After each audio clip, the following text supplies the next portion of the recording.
Another strategy is we want to drive emotional immaturity.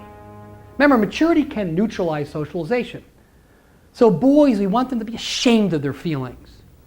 It's inhuman for them to have feelings, we want them to think. We want girls to express their feelings so much that we start ignoring them and they get frustrated. We want arguments to be based on emotion, not logic.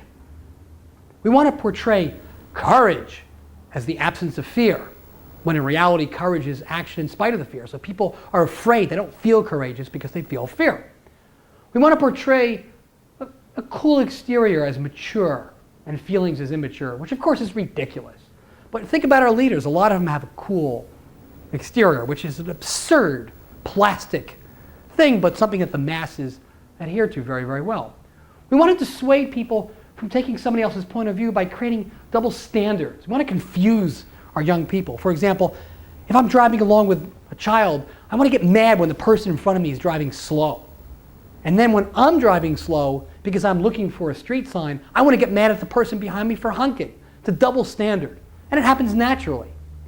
We want people to be in childhood for the rest of their lives. We also want to encourage labeling. Natural prejudice will cause us to catch on. We want to introduce concepts like liberal and conservative in a complete vacuum. So children and people are not really clear as to what does that mean? Am I a liberal or am I a conservative? Even though something like fascism and communism are really the same thing, they're both totalitarianism with a different label, confuse people. Then they begin to search for their own label. Am I a liberal? I have conservative feelings. Something must be wrong with me. So again, that's program. It's very important. So another one is creating frustration and victimhood. Victimhood is so rampant in the pyramid. It is so powerful. It's like almost like the glue that holds the pyramid together because it creates constant anger and ineffectiveness. It's contagious. People complain all the time. They sap their energy. That kind of thing. So the idea is to make people misunderstood constantly so that victimhood is constantly reinforced. Confuse them with hypocrisy, and our leaders, again, do this naturally.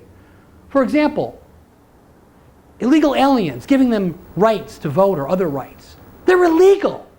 Does that mean that they shouldn't, that illegal doesn't mean anything? Of course, we all understand why that's being done because it's a political issue, and it's also very important because a lot of these folks are very important productive members of society. But the idea is this confuses children. It suddenly makes the law mean nothing. And this is something that we actually want. For example, the debate between alcohol, marijuana, and cigarettes. Marijuana is illegal, but cigarettes are legal. Cigarettes are physically addictive, and marijuana is not. Children know that that's a complete hypocrisy. But really, that promotes the idea that our leaders are nuts. So they start to give up. And that's a whole interesting debate. Because alcohol is also more addictive than marijuana, but marijuana is not self-regulating. It's a whole complicated thing we won't get into. But the idea there, again, is to confuse the individual, to frustrate them. They become a victim. You're promoting the idea also that choice is limited, that you can't speak up. You can't speak logically because you get shot down. To be logical because emotions drive things. Absurdities drive things. And again, this happens naturally, but the idea is to promote it by really not stopping it, by choosing leaders that naturally promote this. And then with children, ask their opinion and then shame or ignore them. Again, it's that whole idea behind there are no stupid questions, but the idea is to keep repeating that. Repeat transposition. Wouldn't you rather have Indian food? You know, it's the idea of driving that low energy shame into them over and over and over again. The frustration and victimhood will occur and they'll become sheep or dogs, very good members of the pyramid. We also want to imprint the white-collar criminal into their thinking.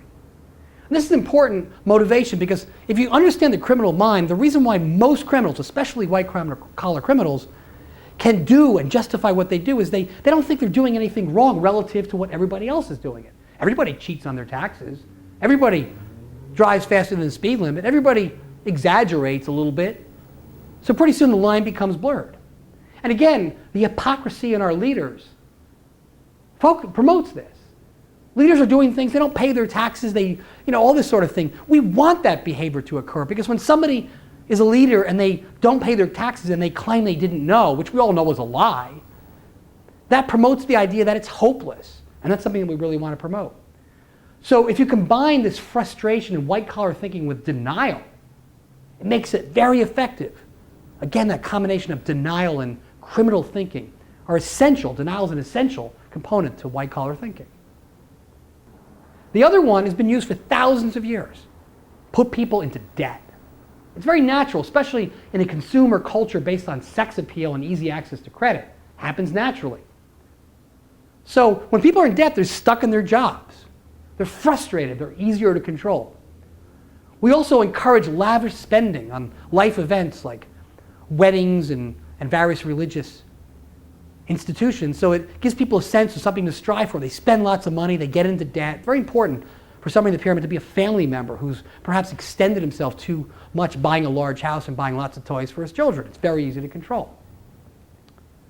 We want to control parents' involvement with their children, to limit it as much as possible. Remember, parents are a tremendous check and balance against our socialization, so we really need to neuter that as much as possible. We want to define love as spending and buying toys. So parents have to work hard, and they actually spend less time with their children, which ironically creates the opposite of what they intended. We want to use the feminist movement to devalue stay-at-home moms. We want to use the idea of bragging rights. Remember, culture, parents like to brag about their children. That's going to tend to reinforce all this. And we want them to be ashamed of a child who's different.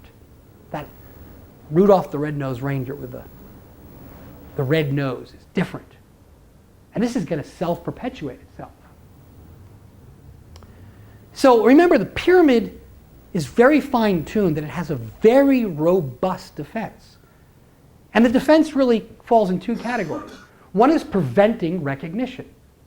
Addiction and denial prevents most of the people from recognizing it, even though they have a sense of what's going on. They think they must be crazy. They think their leaders are stupid. Well, first of all, they're not seeing the real leaders.